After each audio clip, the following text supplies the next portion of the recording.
on peut donner à Alison, des petits gestes pratiques qu'on peut faire tous les jours? Alors, ce que tu peux faire, surtout ne pas faire, hein, par exemple les brumisateurs, si tu l'appliques, si tu es à la plage, il faudrait que tu l'éponges. En fait, tu mets ton brumisateur exactement et tu éponges. Exactement. Parce que sinon, après, l'eau s'évapore. S'évapore, exactement. Et ça déshydrate, c'est comme si tu n'as rien fait. D'accord. Et ce que tu dois faire surtout, c'est boire énormément d'eau. Parce que c'est sûr qu'on hydrate la peau, mais il faut hydrater quand même aussi à l'intérieur. Ça sert à rien d'hydrater la peau et tu bois pas d'eau du tout. C'est ça. Voilà. Les chameaux, ça marche pas. Exactement. Les chameaux n'ont pas de belle peau, hein. Ça se saurait. Hein. D'accord. Et puis, éviter aussi la clim. Ah oui, ça c'est... Voilà. Parce qu'après, tu feras comme ça. Exactement. C'est ça. Après, tu vois toutes les petites ridules sur les côtés. C'est ça. Voilà, Alison, comment est-ce qu'il faut faire attention? Il n'y a pas un dernier truc, les compléments alimentaires? Après aussi, tu as les compléments alimentaires, mais ça reste... Des cures? Voilà, des cures. Ouais. Exactement. Alors voilà, plein de petits trucs pour faire attention, pour garder une peau bien hydratée et retarder les effets du vieillissement. Exactement. Et utiliser un soin anti-rides le plus tard possible. Les filles, mettez de la crème solaire, même si elles n'y pensent pas, mais ça nous rajeunit. Ça empêche de vieillir. Voilà. Merci Prisca. C'est moi. Salut les filles, à Au bientôt. revoir. Bonsoir les filles. Bonsoir Christine. Bonsoir. Les filles, j'ai la chance ce soir d'être avec une experte de la coiffure. Nous avons ce soir Christine Marie-Rose. Marie-Rose, elle a 24 ans et Marie-Rose, elle a les cheveux secs. D'accord. Donc elle t'appelle au secours Christine. Trouve-moi une solution pour mes cheveux secs. Alors Marie-Rose, écoute Marie-Rose, je te conseille de faire un masque à chaque shampoing, je dis bien à chaque shampoing, pour bien nourrir tes longueurs et pointes. Surtout n'en mets pas du tout en racine parce que tu vas graisser, parce que la racine, sache qu'elle est nourrie par le sébum que l'on sécrète. Donc tu le mets bien, que sur tes longueurs et pointes. Oui, donc sur la longueur et voilà, moi les pointes c'est un peu rapide, mais surtout jusqu'au bout du cheveu. Voilà, en fait. Surtout Marie-Rose, si tu as les cheveux mi-longs ou les cheveux longs, même les cheveux courts, tu attrapes bien tes longueurs et pointes et tu malaxes comme ça avec le masque. Voilà, et puis une petite astuce, quand tu te douches, tu commences par tes cheveux, tu fais ton shampoing, tu essores bien ton shampoing à la serviette, et puis tu appliques bien ton masque comme je t'ai expliqué tout à l'heure. Et après, tu laisses poser le temps de la douche et tu rinces tout en même temps. Donc, il n'y a pas de perte de temps. Parce que souvent, j'entends les clients. J'ai pas le temps. Non, je fais rien, j'ai pas le temps. Si on a le temps, on se lave les cheveux. Et après, il faut être synchro, en fait. Voilà, t'as pas besoin de laisser poser Marie-Rose 10 minutes, un quart d'heure avec une serviette chaude à partir du moment où tu le fais à chaque shampoing. Si tu fais un shampoing tous les 2-3 jours, tu fais ton masque. Voilà. C'est ça. Et quelle est la différence entre un conditionneur et un masque alors? Alors, le conditionneur, il a juste l'action de démêler, d'accord, mais il nourrit pas le cheveu.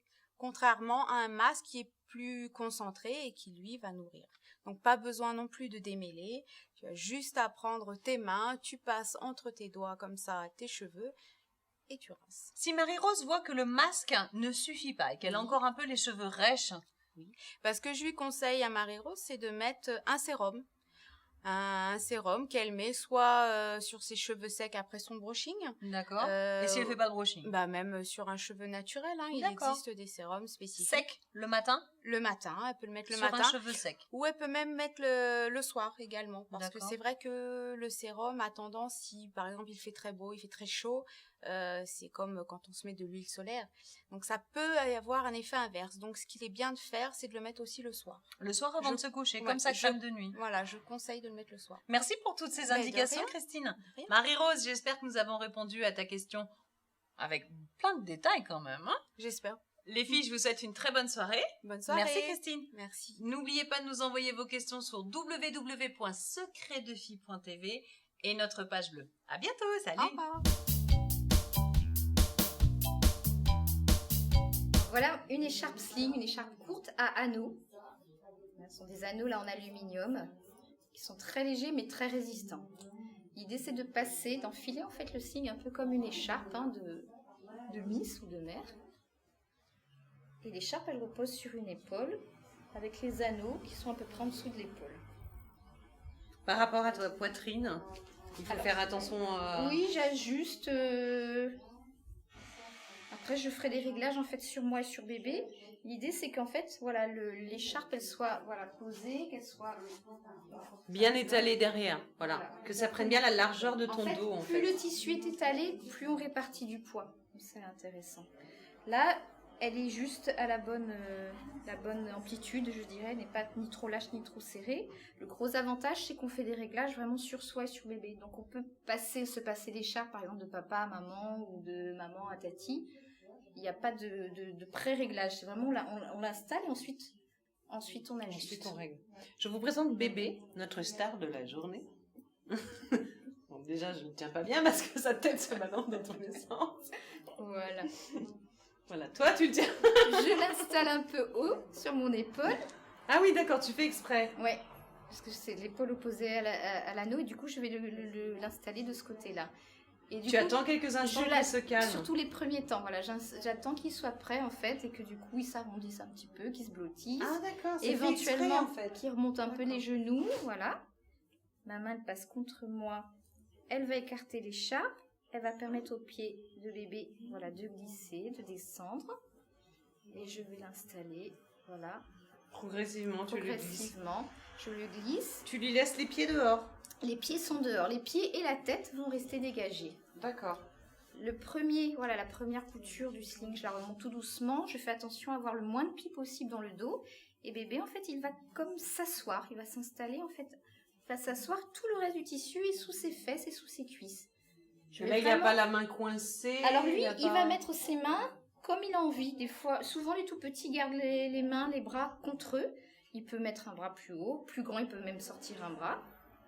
Voilà, l'idée c'est vraiment de le mettre à la verticale avec les pieds et la tête dégagés, qu'on puisse surveiller voilà comment il respire. Et une fois que là, cette mise en place est terminée, je vais régler tout doucement mon tissu. D'accord, ok. Voilà, je vais y aller tout doucement, je vais essayer de le faire rayure par rayure. Là du coup c'est une écharpe qui est rayée. Voilà. Bébé, en tout cas, bébé est calme. Hein. Il est calme. Il est à hauteur d'un bisou. Il est assis, donc il a vraiment le bassin qui est ouvert. On ne force pas l'écartement des jambes, mais on le met vraiment légèrement, donc les genoux un peu plus haut. Voilà, à la hauteur du bassin, voire un peu plus haut. Et voilà. Après, je pense à mon confort à moi. Oui, tout à l'heure, je te parlais du dos, ta poitrine. Ouais. Il ne faut pas qu'il soit sur le sein, il faut que ça soit au milieu. On peut s'adapter. L'avantage du sling, c'est que du coup, on peut vraiment s'adapter. On peut mettre bébé plus ou moins d'un côté ou de l'autre, ou au milieu. On peut même le mettre un peu plus décentré. On le met là où on est moins gêné. C'est vraiment une écharpe qui permet, par exemple, la mise au sein, donc l'allaitement assez facilement, tout en gardant bébé dans l'écharpe.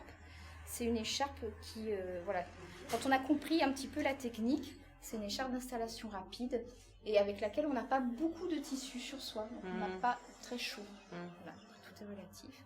Puis dans laquelle vraiment bébé est dans une posture physiologique. Il est bien bloqué contre toi. Voilà, en fait, il est comme si je l'avais à bras, comme si c'était mes bras, voilà, sauf que c'est l'écharpe qui remplace mon bras. Voilà. Ah oui, il est top là, il a l'air bien. Leur image, on dirait un vrai. C'est vrai.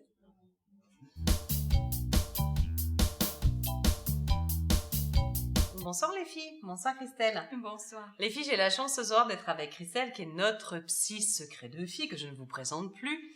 Christelle, au secours, nous avons ce soir Josie. Josie, elle a 31 ans et elle a surpris son chéri sur internet, sur un site de rencontre. Aïe. Donc, aïe. Donc la question est, est-ce que draguer sur internet c'est trompé? Avant que tu donnes la réponse, moi je dirais que déjà le fait d'aller sur internet prospecter alors que tu es avec quelqu'un, c'est trompé. Ça c'est moi, basique Stéphanie. Ton point de vue. Maintenant, Okay. l'avis du psy. Alors, l'avis du psy dit, il y a quand même un problème. Ça me rassure, je suis pas psy, mais... Voilà. Un problème. Dans le couple, tu parles? Un problème dans quoi? Soit un problème dans le couple, soit un problème de confiance en lui pour cet homme qui a besoin d'aller. Qu'est-ce qu'il va chercher en allant draguer sur Internet? Est-ce que ça va pas bien dans le couple? Et à ce moment-là, c'est une manière comme une autre d'en sortir. Est-ce que... de sortir de son couple, c'est ça que tu veux dire? C'est ça. D'accord. Dans un sens. Bon, là, du coup, la pauvre Josie, faut vraiment qu'elle s'inquiète parce que c'est qu'il y a un problème. Ou alors, c'est un monsieur qui n'a pas du tout confiance en lui et du coup, comme tu le dis, c'est une manière d'aller se rassurer, mais à quel prix? Le risque, je vais chasser, en fait. Il chasse ou pour pas. se donner confiance. Ou pas, parce qu'on dit bien que c'est sur le net. Ça reste virtuel. Mais justement, je veux dire, le mal est là quand même. C'est se dire... je vais voir ailleurs quand même, quoi. Oui, quand même, mais de manière détournée, parce qu'il y a l'écran d'ordinateur qui fait barrière. La vie virtuelle est quelque chose de très particulier et que du coup, quand on va rechercher quelque chose sur Internet, c'est quelque chose de soi qu'on voit d'abord. On va projeter des choses de soi-même, c'est-à-dire que les personnes qu'il va draguer, finalement, il va draguer peut-être une forme d'idéal. Tu vois ce que je veux dire? D'accord, je vois ce que tu veux dire, ouais. Tant que ça reste dans le virtuel, il y a quelque chose comme ça de pas clair. Et moi, je trouve un peu ça malsain quand même, non?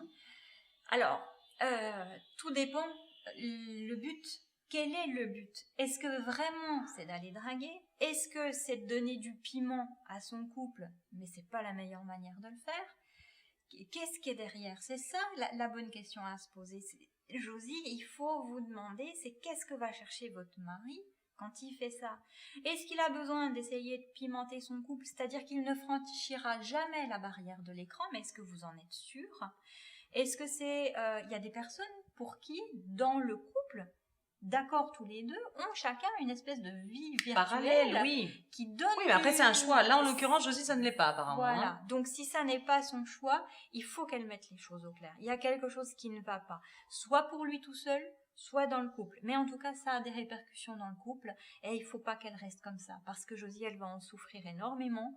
Elle va se poser des questions tout le temps, c'est-à-dire elle va en permanence avoir l'idée qu'il pourrait franchir le cap. Et je crois qu'il faut vraiment crever l'abcès et mettre les choses au clair avec son mari pour savoir ce qu'il en est et ce qu'il attend et ce qu'il recherche. Et là, moi je dirais, il faut qu'il puisse se faire aider. Bien, Josie. Eh bien, sur ces bonnes paroles, Christelle, merci. Josie, plein de courage. N'hésite pas à nous recontacter, il n'y a pas de souci. Christelle et moi sommes à ta disposition. Bonne soirée. Bonsoir.